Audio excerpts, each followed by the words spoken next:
oh, you're here for the lecture thing. Okay, well, that's really cool. I really didn't expect anybody to come. Well, my sister didn't. This is really weird. And you're also very tall. I didn't, well, obviously you're human, so that's kind of cool that you came even though you're human. Thank you. This is actually kind of a salutation thing that vampires do. You know, it's kind of like the myth, like a vampire has to be invited in. You know, we usually just talk outside the door and then I'm like, come on in. So, you know, you're kind of doing one of the rituals today. This is kind of what Caroline and I do, even though we both live. Caroline's my sister, even though I probably... Anyways, well, yeah, come on in. I just got home from work, so I'm gonna need to get ready, but you can just take a seat right in our little lounge room. You can look around if you want. But yeah, thanks. Come on in.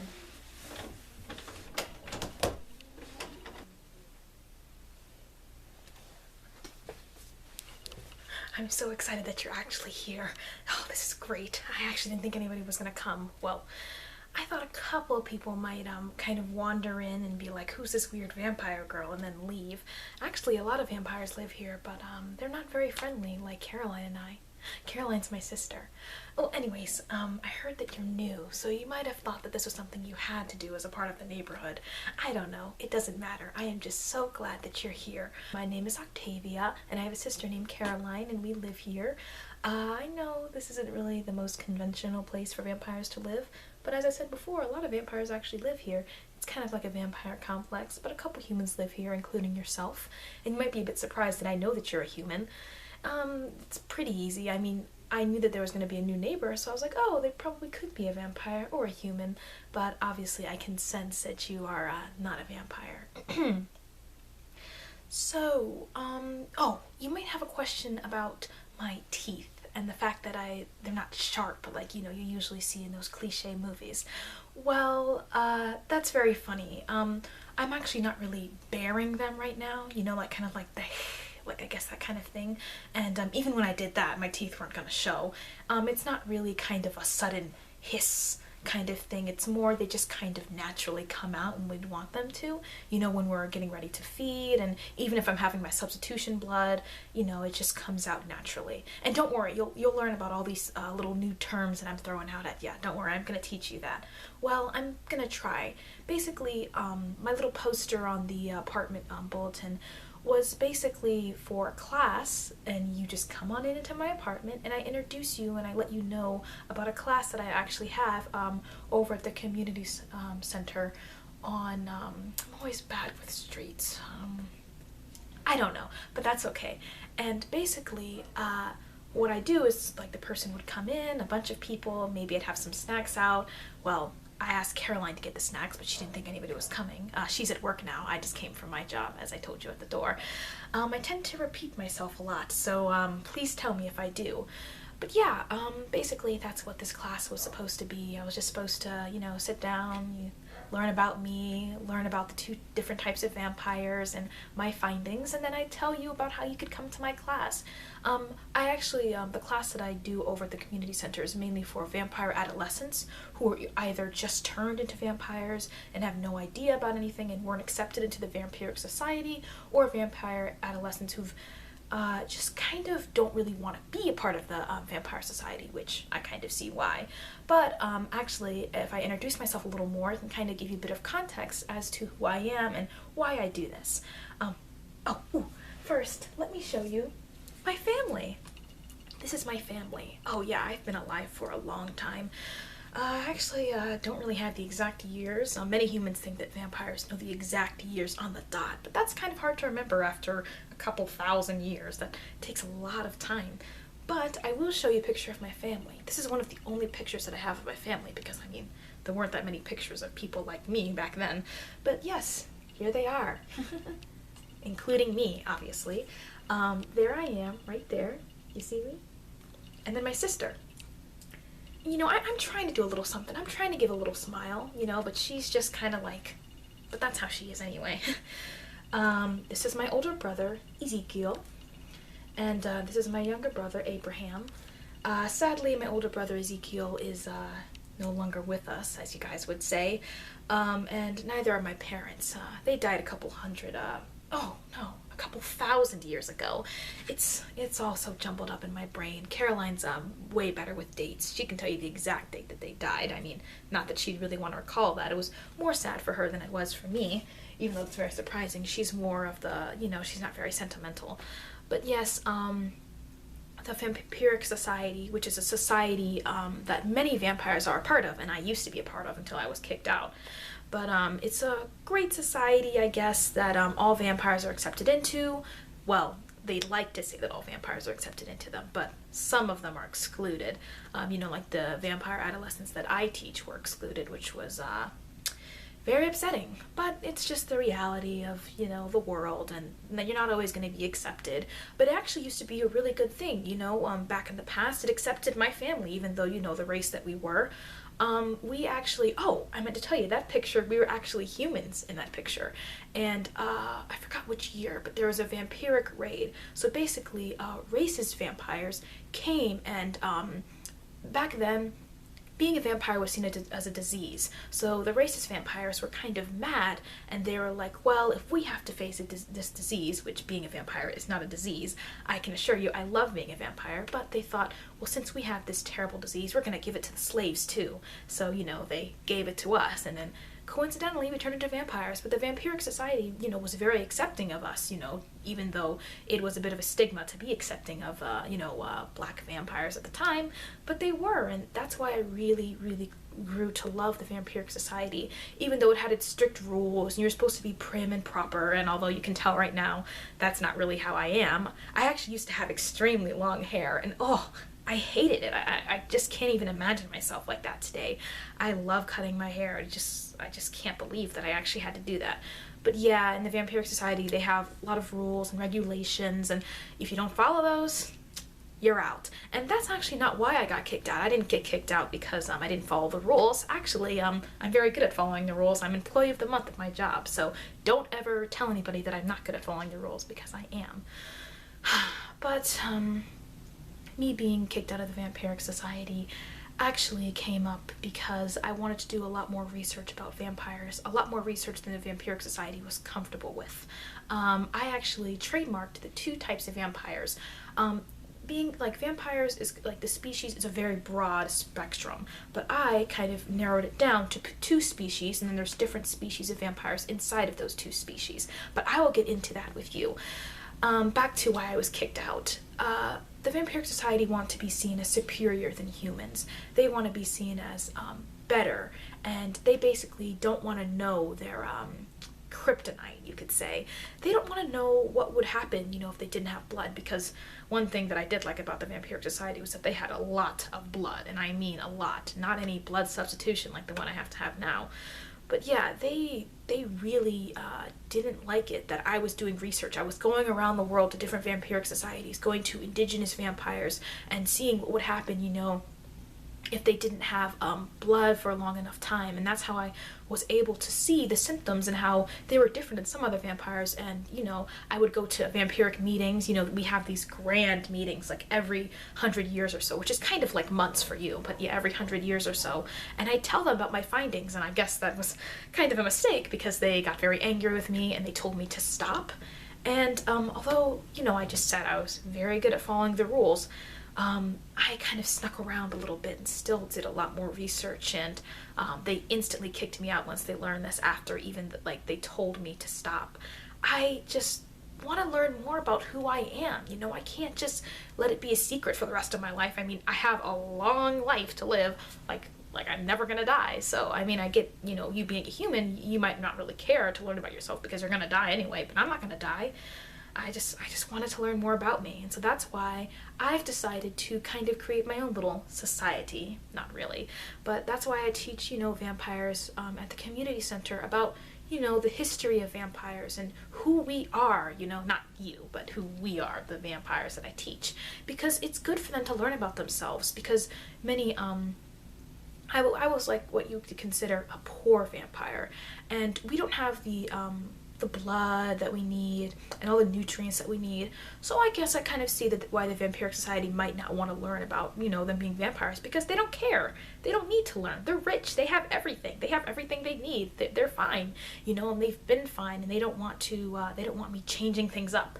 But you know, there's a lot of poor vampires out there, like Caroline and I, who don't know what to do and who are just starting, and you know, and they don't die, you know. If it's kind of like homeless people for humans, you know, but they die, sadly. Well, usually, you know, vampires don't die. They're just kind of on the streets itching for blood, and it's just a sad, sad life. And so I am trying to lessen that for, you know, vampire adolescents and regular vampires. And I know that might sound kind of weird to you, the phrase vampire and adolescents, but it's usually just teenagers who are just turned. That's what we call vampire adolescents.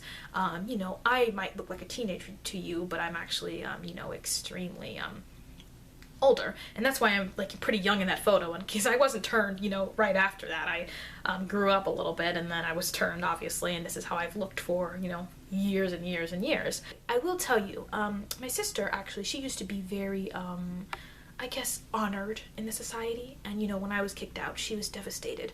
But you know, I told her, I made sure, I made it clear, I didn't want her to leave. She didn't have to leave. And basically, she was kind of doing a lot like research like me, but then she stopped. When they told us to stop initially, she stopped, and then, you know, obviously I continued and I got kicked out. But then she didn't like the position that she was in, because it kind of, it supported a lot of the things that her and I had just had morals against. It supported a lot of those evil doings that the Vampiric Society does that I won't get into because it's just sad. But then she stepped down from her position that she had. I forgot what it was called. She'd be able to tell you, but it was some high-esteemed Vampiric Society role or whatever. Basically, when she stepped down, the Vampiric Society saw that as, oh, you don't want to be a part of us anymore, traitor, and then they kind of kicked her out. But she likes to say that she stepped down, and then they didn't kick her out, but even though they did. But, you know, it's fine. Okay, so, let me get the book. I have a basics book that kind of I give to, well, I make copies. I actually have the original copy, so you get to see the original. But it's a basics kind of book that kind of teaches all kinds of vampires about the two types of vampires and what symptoms they are. And then I kind of help those vampire adolescents find out which two types they are. But yes, I will help explain that to you, because I think that it's good that even though you're not a vampire, it's good for humans to learn about vampires and learn that we're not all blood-sucking monsters, or we're not all vampires to be feared, as the Vampiric Society wants you to believe. You know, we're just regular old vampires. Like, you know, we're just like you know, we're just immortal, you know? But yeah, so I'm really glad that you came, even though you're not a vampire, and thank you so much. Let me go get that book. I think it's somewhere on the bookshelf. You just sit here, do whatever you want. All right. Ooh, okay, I've got it. Here it is. Okay, so this is the original copy that I took with me when I was doing research, and this is the basics huh? Oh, this? Oh, don't worry about that. That's vampiric writing. Actually, it's kind of funny. To me, this looks like English, just like to probably a vampire that knows how to speak Spanish, and that's their first language. This would look like Spanish to them. That's kind of neat, isn't it, you know? Humans, actually, linguistics humans, I think that's like, not the type, there's no types of humans, but like humans who are studying languages, they've actually tried for years to decipher what vampiric means, but they don't get that they can't. It's impossible unless they're turned into a vampire. You know, there's one professor, I think his name was McDougall, and he said that he was able to finally read vampiric reading or writing, but that was just because he turned into a vampire. I mean, it's not really a historic finding if you ask me. But anyways, this is the book that tells the two basic types of vampires. Before I get into it, the picture, I just have a couple pictures in here of my findings. I'm going to tell you the two types of vampires. So here we go. First, there is the Sand Cupis vampire, and then there is the Sand Nutrant vampire. So basically, I'm going to go over the Sand Nutrant first. Okay, so the Sand Nutrant vampire stands for, in English, blood craving. So basically, they're vampires who have a very, like, both types have cravings for blood. These names that I kind of trademarked, they refer to what happens to vampires when they don't get blood. So blood fever is kind of in the name. If a vampire doesn't get blood, I'm actually a blood fever vampire. So if I don't get blood, you know, like the substitution blood that I have, oh, and I'll explain that to you later. If I don't get that blood, then I will become very ill, very sick, and actually, let me show you one of the first symptoms of a blood fever vampire. Sorry, I know I said that I'd go into the sand neutrant vampires, but I always tend to have a soft spot for the sand cupus vampires because I am a blood fever vampire. But anyways, let me show you. This is one of the first symptoms of a vampire like me, a blood fever. We will have a bunch of, like, it looks like a bunch of little spots, you know, like chick pox. Is that what it's called? Chicken pox, yeah, like chicken pox. And it's kind of like actually like little, I don't have any, that would be terrible, I'd be sick then, but it's like little blood clots. Yes, vampires do have blood. It's just very, very, very, very dark. It's kind of like to me, I say it's black, but my sister, who's likes to be a bit more official about it, says it is red. It's just a very, very deep red, and factually it is, but I just like to say that it's black. But yes, we do have blood, but what happens is, for some reason, it's just in our hands for blood fever vampires, but one of the first symptoms that we're not getting enough blood is that the blood will start to clot in our hands, and then it'll just look like little streaks. Although I kind of portrayed it as dots in my photo, it is like streaks of blood, and I've actually had it before. It's super scary, and it really hurts, and like my hands are kind of like this, kind of like if you humans have frostbite, for example. But yes, it's extremely painful, and you know, that's one of the first symptoms. That along with you know, dark baggy eyes, and just feeling very, very, very hot. Well, you humans would feel hot. Us vampires would actually feel cold. But I haven't had it in such a while. It's so hard to kind of display.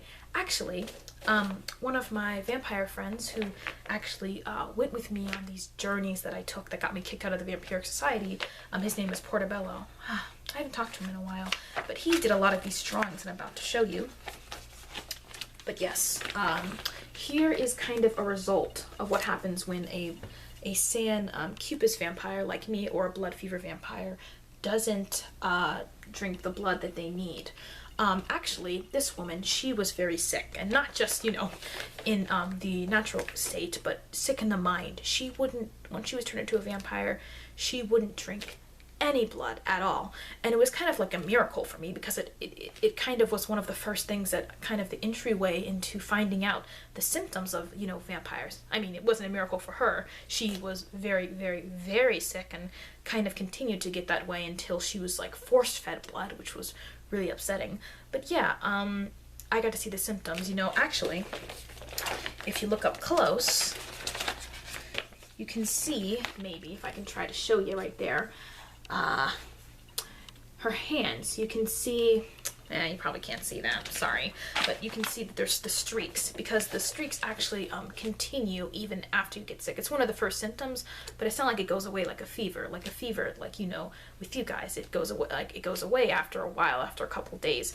But being a sick sand cupus vampire is just like having an endless fever, like a 100, like what would be that for you in America? Like a 105 fever, which, you know, when I was actually a human, when I was younger, I actually had 104 fever. It's kind of funny that I remember that. I think I remember that because it always relates to, you know, what type of vampire I am, and that might even be the result of why I'm a blood fever vampire and I'm not a blood craving vampire. But anyways, let's get into the blood craving.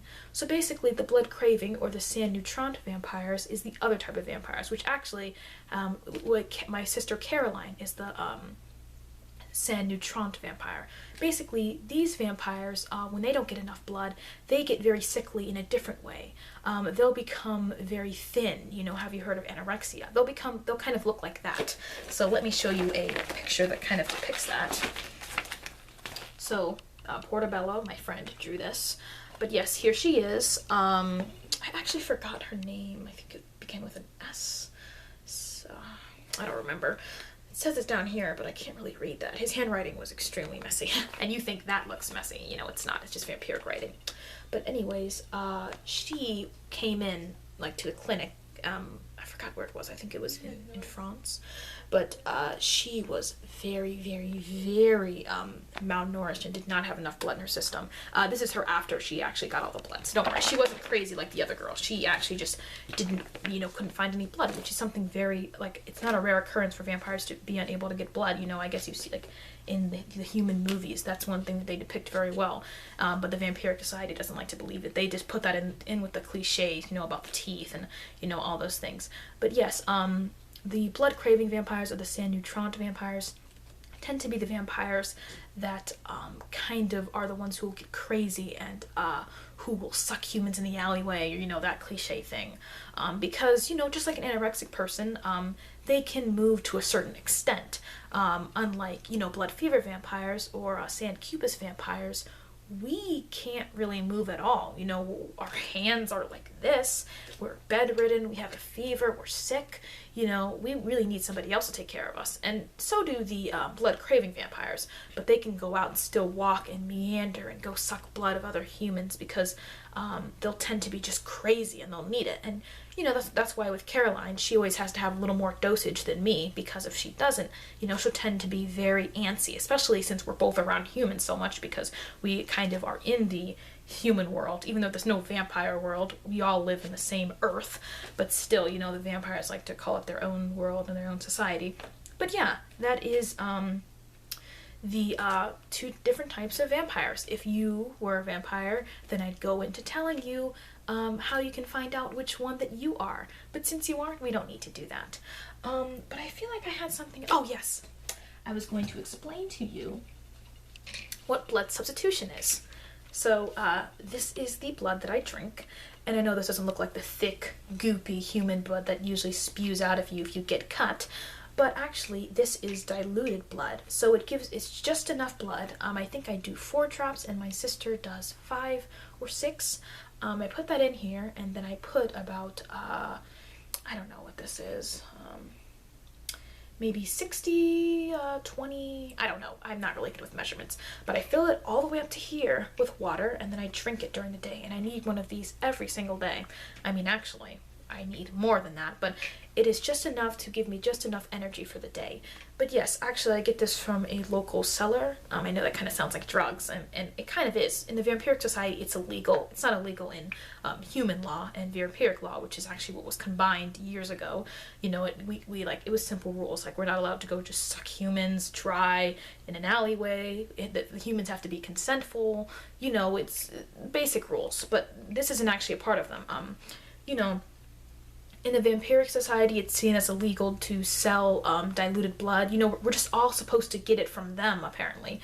They give us, probably 8 ounces every couple hundred years of blood. That's not going to keep, my sister and I sustained. It's going to make us very sick. Obviously, the Vampiric Society kind of says, well, you're going to be alive. I mean, of course we're going to be alive. We're immortal. We don't die if we don't get blood. We just get extremely sick. And that might be one of the reasons why they didn't want me to get into the symptoms, because they don't want vampires to think that they can't, live without blood. No, we're superior.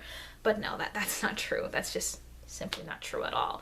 But yeah, so I drink that. It's kind of, it's good. It's kind of like having, I've heard of this, one of my friends, Carrie, she told me that having that kind of blood substituted is kind of like having some kind of apple juice, and then you put ice in it and then it melts, and it's just watery apple juice. I don't really know what that means, but she said that that's kind of what it's like. So I try to tell that to humans, or any humans who are willing to listen, which, yeah, thank you for coming and listening to me babble on about vampires. But I really do hope you learned something today, and if you have any questions, let me know. You got any? Okay, that's fine. Don't worry about it. I just really hope that you learned a lot, and please come to my community, to my vampiric lectures that I give, because even though you're not a vampire, that doesn't matter.